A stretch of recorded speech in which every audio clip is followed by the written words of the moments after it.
It is time, tea people, for $2.95. I don't know. It's some time for some supposedly good ass pu'er. So this is actually a companion to the tea we had, a previous session, not long ago, 293. A Xizi Hao 2014 tea that was extremely potent, if you remember. Yes. And so this one is from the same series. It's a different tea. Again, I have not tried this tea. I have a single session sample, so we are going at it blind. So thank you to Darius. Thank you, Darius. Thank you, James, for sharing this and opportunity to get fucked up. Yeah. Happy New Year, guys. Happy Thanksgiving. I'm not sure what time of year it is. It's probably December or January or something. Yeah. So this is a 2014 tea. We'd expect it to be fairly young. It's the grade B. It's supposedly Manzhuan material. Nothing in here but the smell on the wrapper. Got some fungus for sure. Smells fungus among us. For real. Smells sweet. Yep, sweet, fungally. Smell that. Yes, sir. Smells more roasted in here.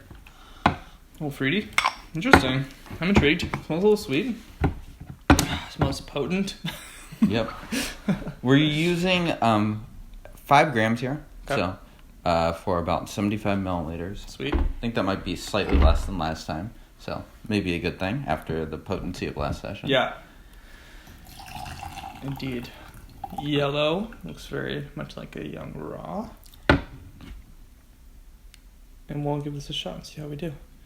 Hopefully, I am safe to operate heavy machinery after this. Yeah. What you guys don't know is after the previous episode, Denny got in 2.5 car accidents.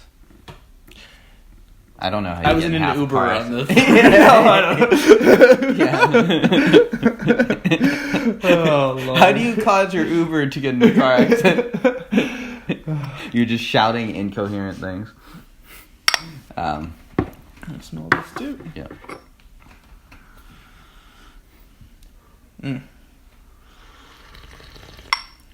So Manzhuan, one of the 6 famous mountains in the greater Yiwu area too. So we'd expect some similarities in that respect to the previous tea.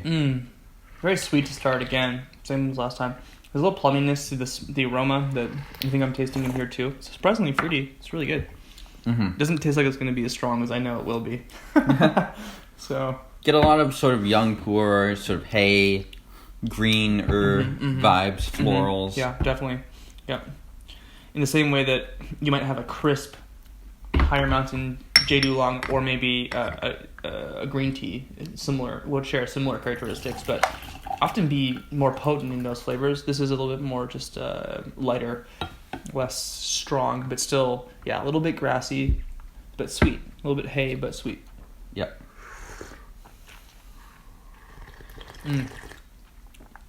This is quite sweet, actually. Yeah, there's not much bitterness to it at all yet. We'll see. We're just getting started on this, so I don't want to speak too soon and have my ass kicked in about 5 minutes. It's likely. Look at how much more yellow it is. So we are going in. I think this is going to be smoother than the other one, though. We'll see.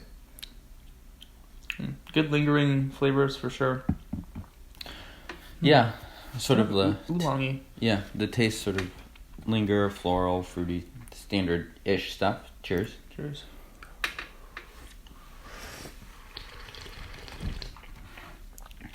A little more bitterness just right up front there. But it's still really, really good. Just tastes strong. This reminds me more of a typical Yiwu Mountain or Yiwu region tea than the other one we had, frankly. It just tastes a little bit sweeter, kind of more saccharine, which those teas tend to be characterized by. Certainly this is going to get, I can already tell, it's getting significantly more potent. Yeah, it sort of has a darker, sharper edge to this one. I think we're just having these leaves open up. Gonna make sure we're using boiling the whole time. We go hard at TeaDB. Really pleasant. I can already tell that even though this isn't bitter yet, it's strong, it's potent, it's it would make my stomach hurt if I didn't have food in it. Guaranteed. So, Yeah. But it's still quite sweet. Getting a little more grainy minerals in this one. Yeah. How about even now, when we're less in the fray? Do you think this will pass the mom test? Maybe the first 2 steeps would do okay. Yeah. Yeah. I think the key is keeping away from overly bitter, aggressive brews for the mom test. I think even if you brewed this at if all you cared about was passing the mom test, and you brewed it at 175 or something, and you just brewed it like a green tea, it'd probably do fine. Yeah. I also think that'd be a total waste of this tea, but yeah, you could maybe make this pass the mom test. Really strong residual flavor. I really get the affinity towards a green, slightly roasted oolong. It just has that sort of sweet grassiness that is really prevalent in that category. I almost get us like a slight numbing left in the mouth. Yeah, I don't know. Interesting. And that or numb my mouth with all the Sichuan peppercorns. Here we go. Cheers.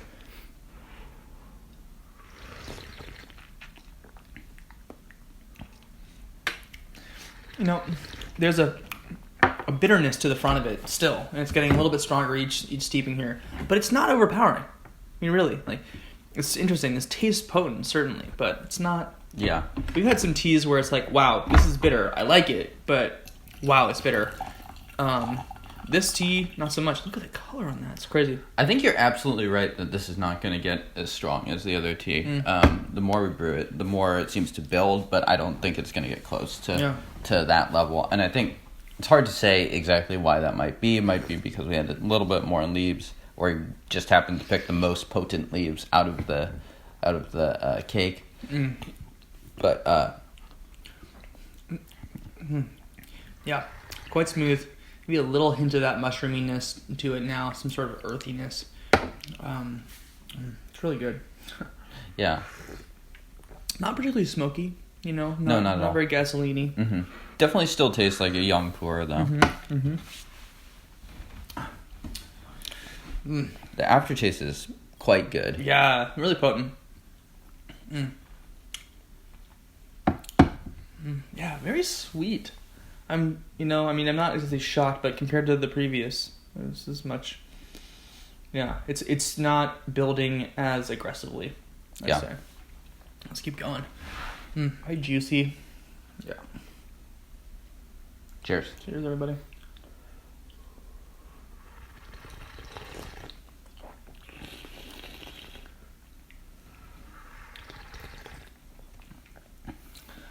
I'm really impressed with how balanced this is for how potent it is. I mean, that's the quality I'm feeling. The texture is wonderful, tastes great, but the balance for how potent this is, I'm feeling quite stimulated and alert.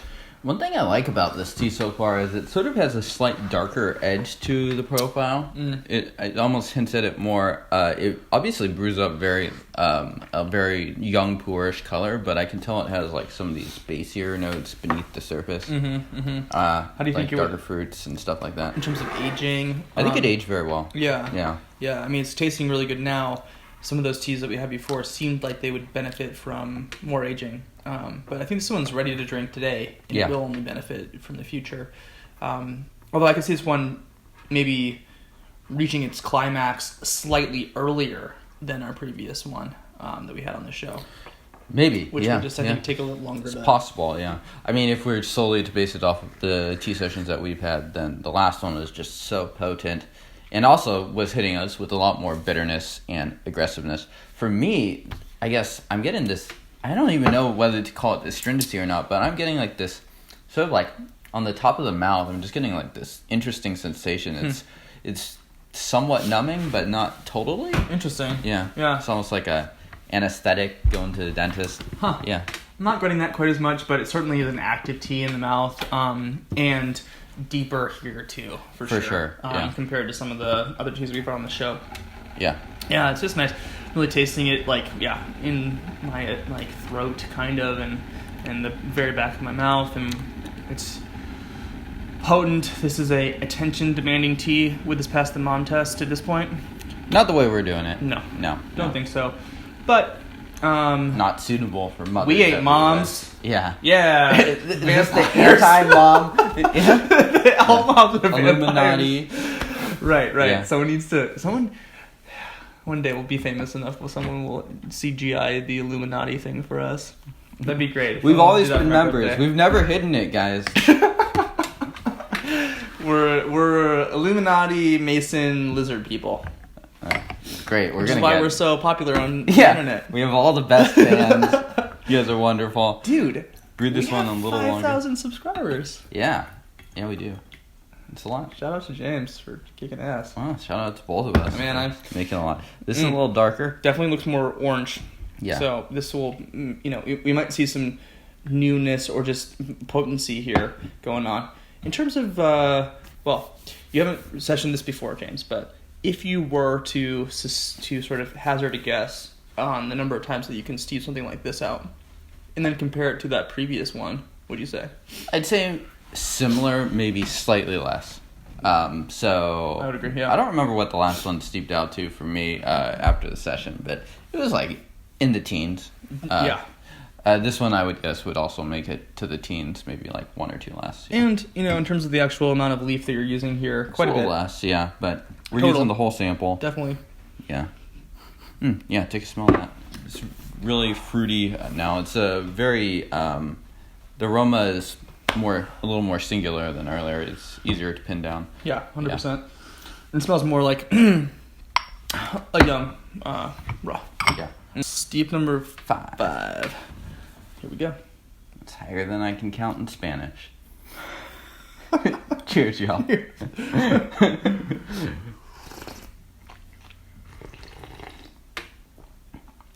This one's a little more bitter, actually. Much more. Yeah. It has a... And if you guys paid attention, I let that one hang out for just a second longer. Probably not going to do that again. It's not bitter in necessarily a terrible way, but it's... I don't know. It's a little bit strong for me. A little bit overpowering. Again, not in a bad way. And always good to stress test your teas. I think this tea would take on a longer steeping like that in 2 steepings. But for now, it's chugging along plenty strong. Look at how yellow it is still. I mean, it's really... Yeah. This is... strong in a good way. Yeah. Let's keep going. This is number 6. Yep, and we're going to do 7, so I'm going to get this one going while the water is still hot. Indeed. And, when you're at home drinking a session like this, you're going to reboil the water more regularly. You're going to take longer in between sessions. Look at the liqueur really cool off there. Yeah. Much oranger before in the steeping here. Yeah, we don't necessarily recommend you keep up with our pace. Correct. This is not like a natural pace. Exactly. Yeah. Typically, you're going to be taking a longer time, enjoying your company with your friends, hopefully, as well, who are joining you, and having some water. Between steeps 2 and 3, you might talk about the local housing market, exchange some stock market prices. Steeps 4 and 5, you could discuss crypto and the intricacies there. Just trying to give you guys an idea of how a normal tea session might go. After steep 7, you might put on a movie. I don't know.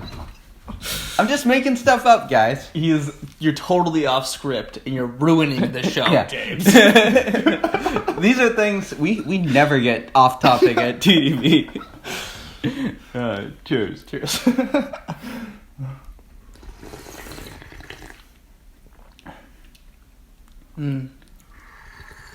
I think the saccharine sweetness of this is it's still there, and actually a compliment to how bitter it is right now, which is kind of surprising. You kind of can sometimes lose that like really sugary sweetness from the first couple of steepings. Yeah. But I think it's still there, pretty strong. One pet peeve I have with some young pourers is if they have this bitterness that just like is bitter and then just continues to be bitter, and it's just really overpowering. Right. This tea has this sort of bitterness that is like quickly overcome by sweetness. Correct. So just paying attention to my mouth, I can taste it. Mm-hmm. For you, how about body feel? Are we getting sort of like the raw pour? sort of bigger body effects? I think so, definitely. It's certainly an attention-demanding and alerting tea. It'd be hard not to notice drinking it. I don't think it's a casually drank tea. And yeah, I mean, I'm feeling more active and alert. It's certainly warming as well. Yeah, I agree. And yeah, you know, its bitterness is, I think, a good element to the tea with the sort of dynamic nature that James was talking about. It really is changing a lot in the mouth after you drank it. It does go from bitter to sweet. Yeah. And with plenty of other flavors in there, it's quite juicy. You know, I'm continuing to get just this kind of hints at and like a reminiscing sensation of some of these green oolongs. And yeah, I think specifically in the sweetness, the character of the sweetness. And now it has a somewhat strong honeysuckle kind of smell to it as well. Yeah, really mouth-watering sweetness is just staying in the mouth. I really, really like the aftertaste of this tea. I wonder if some of the oolong aspects might be because this is like 4 years old now, had a few years to just sort of like oxidize. It's clearly been drier stored. I don't detect anything strange or weird about the storage. Yeah. Yeah. I don't know, but I'm enjoying it. Yeah. Here we go. Final steeping. Cheers, y'all. On the camera.